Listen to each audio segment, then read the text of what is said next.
Hey, it's State of State. We got your Nittany Line update. It's a football discussion with Tom and Justin, so kick back and press play. With former Penn State and NFL defensive back Justin King, I'm Tom Hannafin. This is State of State. This podcast is presented by BetOnline. The holiday season is upon us with the NFL in full stride, plus the NBA and NHL hitting mid-season form. BetOnline is your number one destination for all your sports wagering info. With up-to-the-minute sports wagering news, odds, trends, and predictions, BetOnline is the top spot for all pro and college sports. And it's not just the Big Four. BetOnline has info available at your fingertips with both desktop and mobile access at any time for almost any sport, from mixed martial arts to international soccer. Head to BetOnline today and remember to use our promo code BELIEVE, that's B-L-E-A-V, for your 50% welcome bonus on your first deposit. State of State is presented by BetOnline, where the game starts.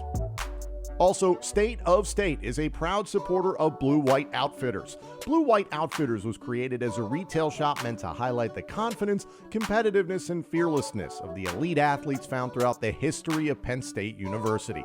Check out the latest Lockdown U and Lawn Boys merchandise today. All sales from Blue White Outfitters directly benefit Penn State student athletes. Visit www.bluewhiteoutfitters.com today.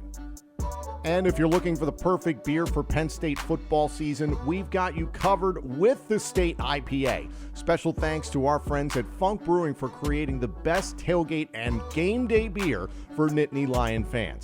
A limited supply of the State IPA is still available now at beer distributors, grocery stores, Funk's Tap Rooms, plus select bars and restaurants. Visit www.funkbrewing.com/beers/state-IPA to learn where and how you can get State IPA before it runs out for the season. Check out the link in the description of this podcast for more information. Must be 21 years or older to purchase. Please drink responsibly. Hi, and welcome everybody to State of State. I'm Tom Hannafin, joined by Justin King, as always, and by Joe DeLeone. Joe DeLeone, you can check out on the Ruffino Joe Show, which over the last 3 months has done 500,000 downloads plus. So he's absolutely worth checking out in terms of college football. The reason we've all hopped on here on a Thursday night at the last moment is because Penn State has finally hired a new offensive coordinator. His name is Andy Kotelnicki from Kansas. This is certainly one that I would say is not a name that was on a lot of people's radars from a national perspective. Not too much chatter about him. And Joe, that's why you're here, and we're very grateful to have you here. So Joe, if you could shed some light on what Kotelnicki is all about. Yeah, so first of all, I have to say it's a little disappointing seeing Kotelnicki end up at Penn State, because I, as a Notre Dame fan, I was really hoping for, and this is how I inevitably ended up diving deep on him, and that possibility of him maybe being Notre Dame's next offensive coordinator, maybe somebody that Notre Dame could get for a cheaper price than what they tried to get for Andy Ludwig last offseason. But anyone who's been paying attention to Big 12 football knows that Kotelnicki has been one of the best offensive coordinators in college football. And he is incredibly, incredibly creative. The big staple here for him that he talks about a ton, it's RPOs. And we know that that's a really common fad in college football, that decision to put defenses in a spot where they have to decide what they want to do. They have to decide on what they're going to react to on a given play.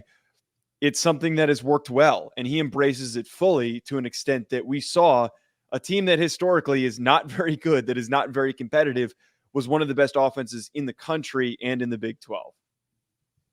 The one thing about Kotelnicki that I think is really interesting is his path to get to Kansas and now ultimately to get to the Big Ten with Penn State. And I think there's a lot of people that naturally are like, well, he's a Big 12 guy. There's not a lot of defense that's played in that league at this point. They're averaging about 34 points per game. Penn State averaged 37 points per game. So naturally there's some comparisons made. But Joe, the one thing that's been really interesting is his rise and going from the University of Buffalo, and before that, Wisconsin Whitewater, which for those who don't know has basically dominated the Division III football scene for the longest time. So I get it, apples to oranges, but still, the one thing that consistently comes up about him, as you just touched on, is creativity, multiplicity within his offense, and being able to be adaptable to what his personnel is. And I think the initial fear that I had looking at what he was able to do at Kansas was, well, you got some very mobile quarterbacks. You have a brilliant athlete in Jalen Daniels, who was in and out of the lineup this year. But at the same time, I'm like looking at Penn State, I'm like, Bo Prabula fits that package. Drew Aller does not. But to hear the fact that he is a collaborative coach, the fact that he will take what is given to him is very encouraging. And Justin, I think the thing that really jumps out to me, and Joe and I were talking about this before we first hopped on here, is that James Franklin has said in the last 2 weeks under the co-offensive coordinator era of this season is that there's been more collaboration than before, not saying it explicitly, but under Mike Yurcich. That is one thing that I have heard consistently in the last few hours looking into this guy, is that Kotelnicki is willing to listen to input, and that seems to be a high priority for James Franklin. You've worked for Franklin. What do you feel about this fit? To be completely honest, I mean, time will tell, right? I think that's where I fit with all coaching hires. I'm not super familiar with them from a personal standpoint. So I understand his offense is similar to Brennan Marion's go-go offense out in UNLV and just how they move it. I mean, using the two backs, he's very creative. I like all those things. I mean, and a lot of people can coach in football. My thing where it comes just to his path or how I feel about it, I guess I look at, we just talk about talent acquisition, right? Like where coaches come from at their previous stops and the type of players that they have to essentially get the best out of, right? We say when a coach does more with less, I don't necessarily put too much value on that, because it's very different to drive a Camry than it is to drive a Ferrari.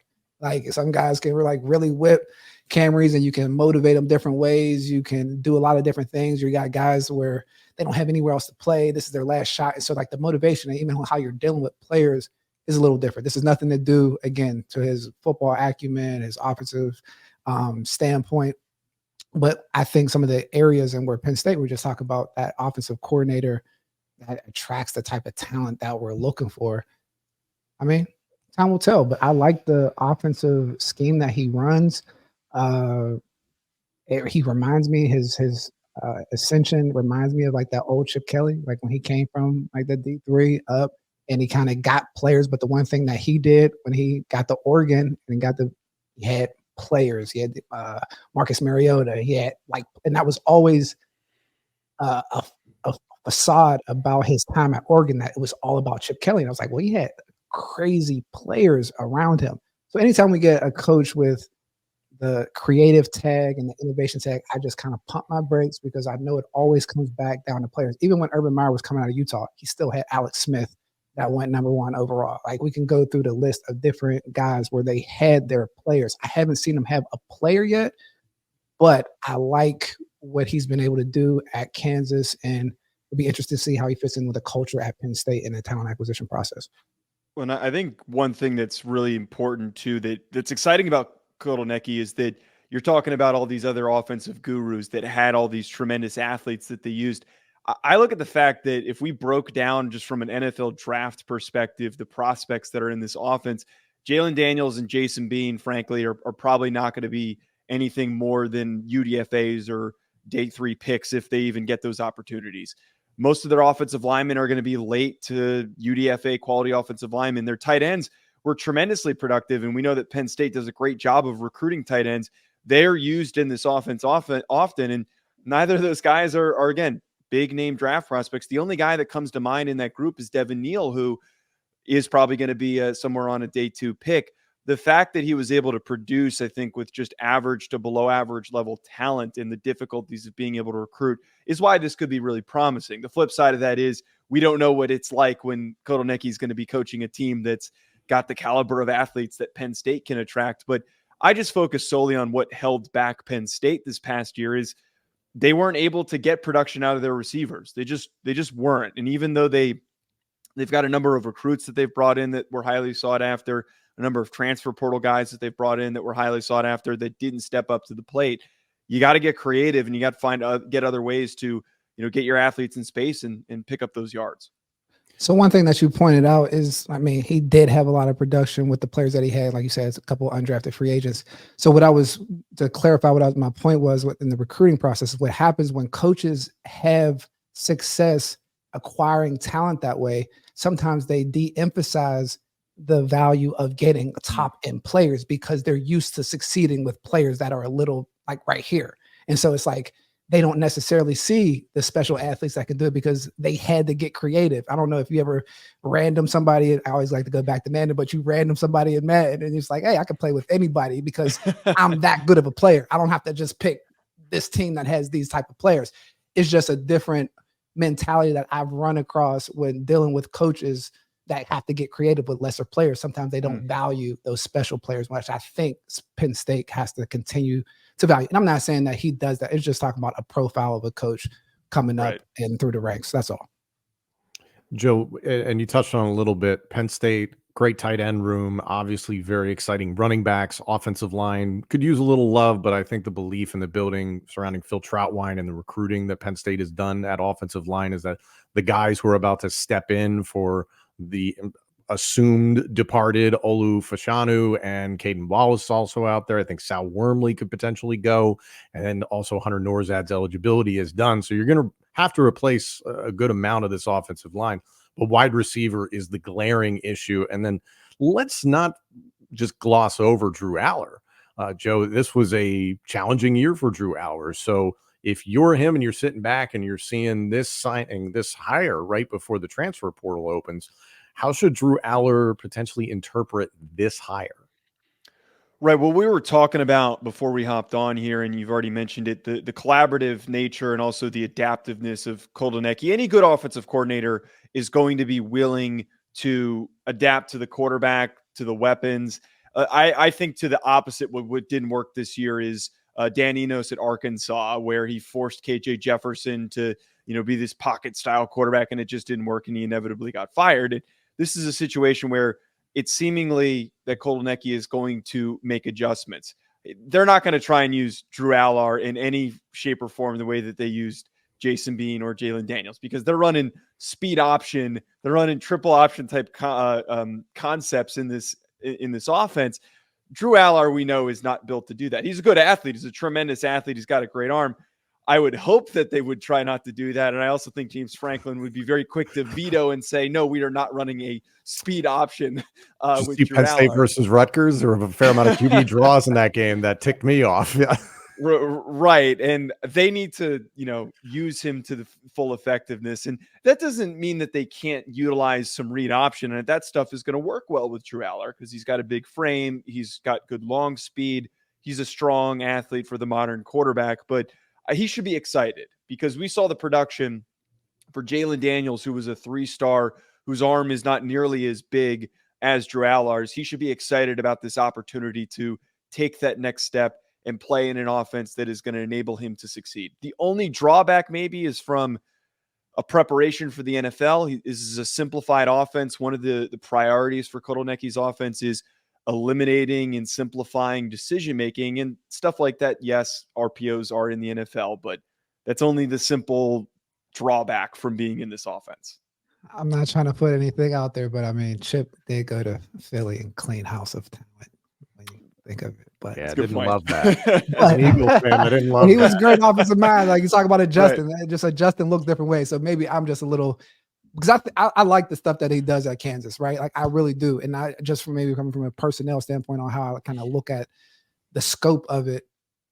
Man, I just like I like what he does on the offensive side. I like his creativity, the movement of the offensive line when they're doing different things. It makes me wonder, like, has the offensive line from Phil Trautwein, are they going to be able to move the way that they did in Kansas? Because I feel like they made do with smaller offensive linemen, right? Like everything that made their offense so creative was based on deficiencies. So like my thing is like, if you're good at making great meals with scraps, like, do you know how to make meals, or do you even value making meals with top-notch quality ingredients? So that's just my thought process with that. But I agree with you, Joe. Like, I mean, moving forward with this coach, and now we can see what they do on the other side of football. Transfer portal opens on December 4th. I do want to go to the comments section here a bit, Justin. I think this one's probably more in your wheelhouse, and that, the consensus is, oh man, this feels like Manny Diaz of the offense here. Manny Diaz, as James Franklin likes to refer to him, as the head coach of the defense, and James Franklin would say head coach of the offense. And the consensus here in the chat, this one from Gravy, Now let's pay Manny, and 2024 looks bright. That's a great subject to bring up because it's been reported recently, I believe by Nicole Auerbach, is that Duke is eyeing Manny Diaz to potentially be their new head coach now that Elko is off to Texas A&M. So, Justin, in terms of what you're hearing and what you're feeling about the situation, would Manny Diaz jump or would Manny Diaz potentially be back? I mean, I think you never know, right? But I can give the comparison to maybe when he says he found his new Manny Diaz. I would disagree with that because Manny Diaz came from being the head coach at Miami, Florida.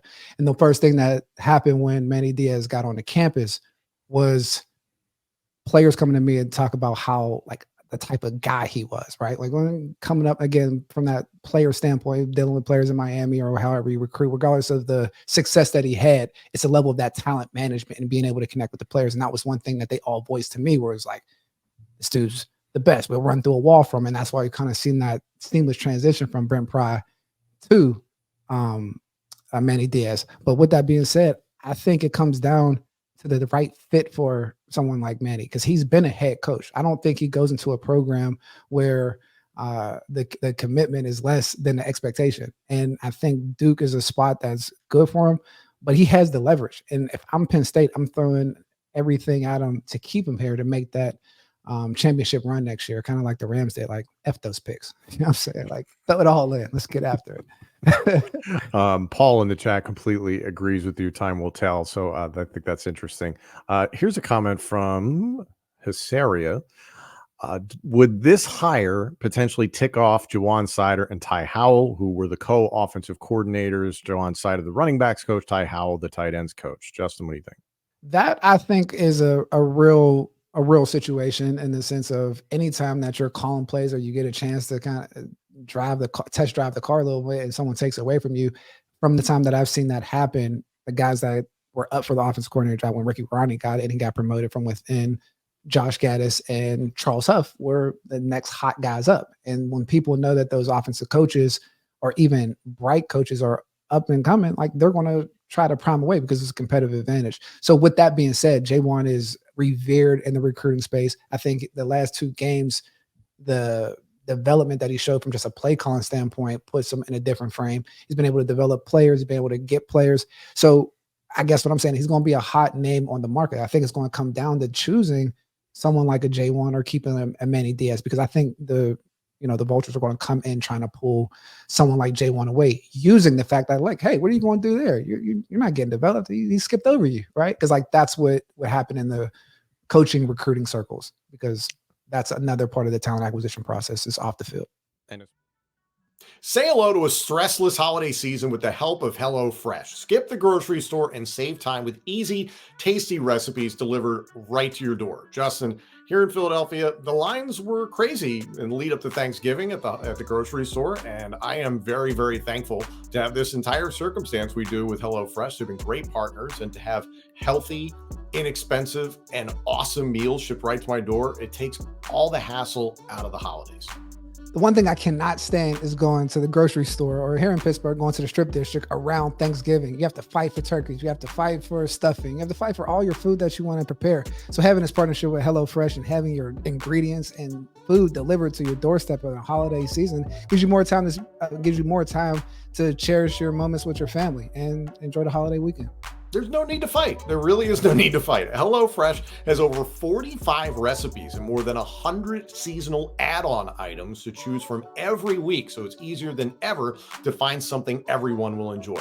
Go to HelloFresh.com/LionFree and use code LionFree, that's LionFree, for free breakfast for life.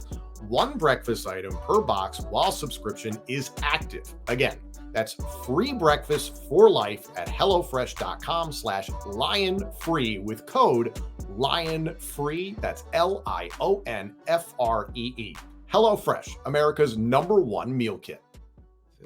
And especially coming off of how the offensive play calling and execution looked in the win against Michigan State. Is it a possibility? Sure, but you've known Cider a long time, Ty Howell, that those are team guys very loyal to the program. Sure. Joe, I want to pivot here to some questions here in the chat about the wide receiver group. How will this hire impact the wide receiver group? And then another question here, will Kotelnicki get involved before, during bowl preparations for the game itself? A couple layers to this, Joe, is that by making the Yursich firing the day after you lose to Michigan, 2 games remaining in the season, that's a decision to get ahead of the transfer portal timeline.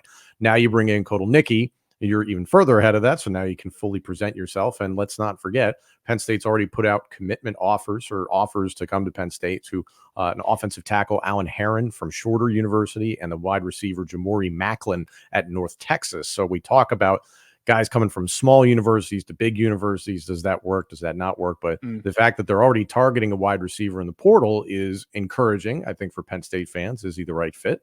That remains to be seen. But is this a situation where you think Kotelnicki could get, blood from the proverbial stone because this was not the most productive group this year? Or does he see something in the Malik Macklins, if Keandre Lambert-Smith is back, I believe he has more eligibility. There's plenty of other guys, Caden Saunders, Amari Evans, who shined against Michigan State. How would you feel? Yeah, I think that looking at how things were at Kansas, there necessarily isn't an elite receiver amongst the group, kind of as we've been talking about here, that there's not this elite level of talent that has been grown and developed. So I don't think he necessarily needs to go and get a top receiver, but I think that they still need to. I don't think that playing in the Big 12 is such a different style of football than playing in the Big 10. You need to be able to win those close matchups against Michigan and Ohio State. You're going to still be able to blow past the middle and the back end of the conference, but in order to win those games that Penn State could not get over the hump, and frankly, their offense completely disappeared, they are going to need to go and attract some receiver talent. And I think that ultimately it should be attractive for any receivers that are in the portal right now to acknowledge the situation of, one, you have the opportunity to play for a really creative offensive coordinator. But I don't see how most of the top receivers, if they're recruiting them, aren't excited about this opportunity to play for Drew Allar, to look and see what he did as a whole, look at the games that he had against, he talked about Michigan State. He played pretty well against Iowa. He played great against Illinois. There were a bunch of games where he looked like the first round pick caliber player that he could be. Those receivers should be excited about this opportunity. And I think that they definitely, without a doubt, need to, dip their toe in and try and get in the mix for some of the top receivers amongst the group. One of the things I think is interesting here, Joe, is that at Kansas, Kotelnicki was known especially for a lot of creativity, but especially in the running game. And while the running game was good this year, it wasn't as great as I think people thought it would be. KRON Allen seemed to fit this year's offensive scheme a lot better. And Justin has articulated it very well, is that he can take that hop step from right off the quarterback's hip, take the handoff, take an RPO if necessary, and he can dance in between the tackles. He's got very quick bursts. He doesn't have that straight ahead speed that Nick Singleton does, but he was very, very productive this year in the way the offense was coordinated. And then on the flip side, Nick Singleton, some would say regressed. Some would say it wasn't as productive of a season as it was in 2022, which I think is fair from a statistical standpoint. James Franklin argues he's improved as a pass catcher, as a blocker in different capacities of the game. In your opinion, does Kotelnicki's offense benefit the explosive Nick Singleton who can beat you in a 100-yard dash, or does it benefit a KRON Allen who is more a between the tackles guy? This was one of the things that when this news broke that I think I got the most excited about, was thinking about the run game possibilities. And as I just said a second ago, the Big Ten, you win and die by the run game in the Big Ten, and that's the style of play that you need to be able to excel at. As we saw when Michigan beat Ohio State, it was because they ran the ball better than them. And I think, frankly, I don't think that Nick Singleton regressed. I think that he was improperly used, and it makes sense why Yursich was fired, because they have all these weapons, they have all these tools at other positions outside of receiver that weren't properly set up in a position to succeed. And I think that KRON Allen, yes, he works great for that downhill, multiple tight end set style of offense, between the tackles style of offense. It didn't really fit with what Nick Singleton's going to succeed at. I still see a guy who's worthy of being a top 100, maybe even top 50 pick when I see that speed and I see that burst. I think that this is perfect for Nick Singleton, because I see some shades of Devin Neal in what Nick Singleton does. Devin Neal was a very elusive and flexible running back that has tremendous burst and long speed, great patient vision.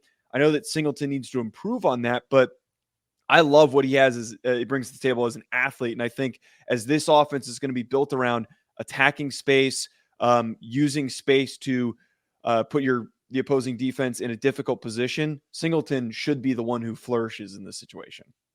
Justin, what do you think about that?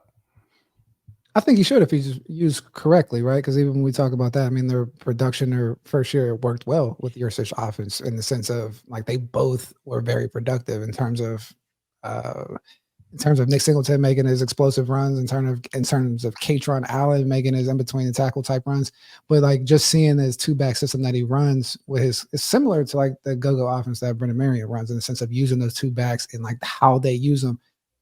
I think Nick is better suited for the offense in the sense of if their focus is going to be to get into space. And like guys, Nick is a extremely powerful, high horsepowered running back where you talk about a one-touch guy. So like getting in space is always to his benefit, right? So the things that we said, even what Joe said, I don't think if he regressed, I think I said that earlier, but I think some of the weaknesses in his game were shown, right? Because there were some areas where like, okay, because I don't think Nick is extremely elusive, to be completely honest. I think he's explosive. I don't know. I don't know if he can make people miss in a tight area or take care of that one defender if he's not on edges. And I think Andy does a good job with getting players in space and on edges and having that benefit to their back to be able to make explosive plays. But I think KRON's a Sunday type of guy, and I think Nick is too. And it's just some things that he has to continue to do with running between the tackles to really take himself, I guess, to a top 100 type of guy. Because even when we think of running backs that catch the ball in the backfield or just space guys, now we're thinking of guys like Alvin Kamara. Now I'm thinking of like Saquon Barkley. Like, because Saquon's that's a space guy in my brain, right? Like, because he couldn't really run between the tackles, and he was as elusive as he could. Everybody don't kill me like at Penn State between tackles. Yeah, some stuff. But the point you're making, the offense with Saquon understood spacing, understood the halfback stretch, the counter, the toss to the outside. That was more the bread and butter than it was Miles Sanders, for instance. It was just different execution. But very good backs at the same time. And so if he figures out a way to keep the defense on their heels while they're getting punched in the mouth, and now you got to get in space and try to tackle a Nick Singleton. Yeah, that's how you would want to use these two running backs. So I agree with Joe in the sense that when I did see the hire from Andy, Andy getting hired, I was most excited about the running backs and the production and the weapons that they bring into that offense. Here's one thing I want to throw out there. So not just KRON Allen and Nick Singleton, and I think it's something that maybe we've glossed over altogether because those two it's top heavy in that respect. If I'm not mistaken, again, the COVID stuff really messes you up in terms of understanding eligibility. So, but Trey Potts is listed as redshirt senior, not a redshirt senior plus. I think he has another year of eligibility. Would I be correct on that? I think he does. What recruiting class was he? Oh, God. He was 18. 18? Don't quote 18 or 19.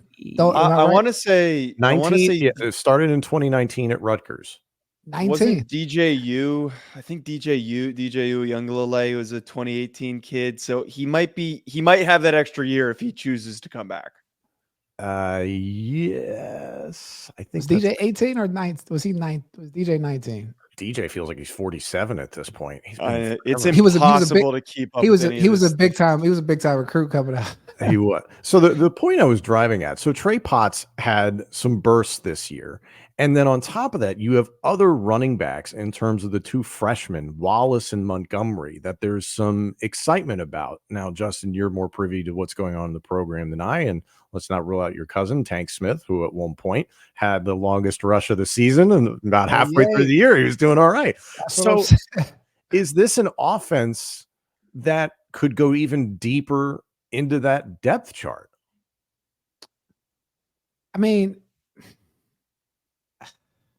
You see what the freshmen come in, like what they're going to look like, but I don't know how much deeper you go. There's a level of talent management that comes along with this. Like these guys have to get the ball, right? Like these are two prime guys. Singleton and Allen, of course. You know what I mean? But even Trey, like he's come in and he made the most of his touches last year from just the efficiency standpoint. And again, him being a mature running back, that's critical. I don't know if the young guys get too many touches besides just the philosophical approach from James, working those guys in so that they have an ability to build depth throughout the season. But I don't think there should be a focus on it, to be honest. Joe? Yeah, I'm kind of that, that same thought that Justin has there, and trying to incorporate some of these younger players. But at the same time, I feel like Kotelnicki is one of those coaches that is digging deep within his roster, not in the sense that like he's going down to the fourth or fifth running back frequently, but these types of offenses, these RPO offenses, and playing in the Big 12, you need to be able to rotate a lot of players. So I certainly think that that's on the table for them to eventually do. But the big thing, again, to focus on here is the fact that they have these two tremendous running backs that kind of mirror what Kansas had this past year. Both KRON Allen and Nick Singleton mirror what Kansas had this past year, that I think could end up leading to significant success for Penn State trying to run the football in 2024. Chris jumping in the chat here, and we did kind of touch on this a little bit before. The tight ends and running backs are talented. Do you think Kotelnicki will utilize them in different ways and mold the offense into elite status? I think we kind of touched on that before, but the positive, I think, for Penn State fans to take away from this is a offensive coordinator who has a history of being adaptable to personnel. And one thing that James Franklin has talked about is trying to have a more collaborative approach when it comes to the offense. And he has a track record of being receptive to ideas from all different parts of the staff. So I think there is a fit from a human being standpoint there, which is really important. Now the big question is going to be, Justin, kind of like you hit on with Manny Diaz, is that culturally, interpersonally, he fit. He picked up where Brent Pry left off. I can't say I have a really good feel for how Mike Yursich was as a human being, but Kotelnicki, I got to get used to saying that name now. It's a tough one to pronounce. Yeah, I mean, we went from Yursich. That's why I kept saying, you heard me saying Andy. I was like, Andy. You're struggling with Prabula for most of this. Yeah, oh my God. Yeah, like, and then you also got Keandre Lambert-Smith, which is a mouthful to even say. Like, you guys I can't even imagine trying to do this show on a weekly basis. It's not to distract. Luckily, there's no names on the backs of the jerseys, so you just go by numbers. It's nice. Yeah, there you go. But Justin, final thoughts on this hire, because there's just a sense of positivity. I think there's plenty of average fans who are going to be like, I don't know who this guy is, but honestly, when you look into him a little bit, there's a lot to be excited about. I think there is, right? Even the things that I brought up where I'm just looking at profiles of coach where I'm like, all right, let me keep my eyes on this when it comes from the personnel standpoint, because that's where I stick with a lot of times. But I mean, I saw a picture of him from Andy, and I really got excited. He had his shirt off on a recruiting visit. He had his shirt off. I don't know if it was a lineman. He was like flexing. I was like, okay, you have to be pretty confident, have a little bit of charismatic qualities to do that. So, like, I like offensive coordinators. I like guys that are extremely confident, borderline arrogant in the sense of like, hey, what are we going to do? We're going to draw up. And from the things that I've seen, he's shown that. And even from the clips of the offense that he's put on the field, I mean, it's exciting stuff. Like, everything that I'm bringing up are just kind of the red flags on the end. Like, because when you get guys that are able to orchestrate, sometimes they devalue the individual player, and that's just human nature of coaching. So, well, it's like I said, time will tell, though. That's my answer. Time will tell, and it's like I said after the Michigan State game, is this upcoming season 2024. I'm not getting overly excited about anything. It's prove it, because this year was so much hype, so much expectation, so much buzz. The next year is about proving it. So I will put that there. Joe, thank you sincerely for joining us on very short notice. It's a proverbial emergency podcast. So once again, Penn State's new offensive coordinator is Andy Kotelnicki from Kansas. We will have more on that in the coming weeks. I want to thank you all so much for joining us live here and hopping in the comments section on State of State. Enjoy your Thursday evening. Thank you all so much for joining us. This episode and our entire library of shows is available now on YouTube, Apple Podcasts, Spotify, Google Podcasts, TuneIn, and wherever else you get your podcasts. And of course, let us know what you think of the show on Twitter @TheKing1 and @TomHannafin. State of State is presented by BetOnline.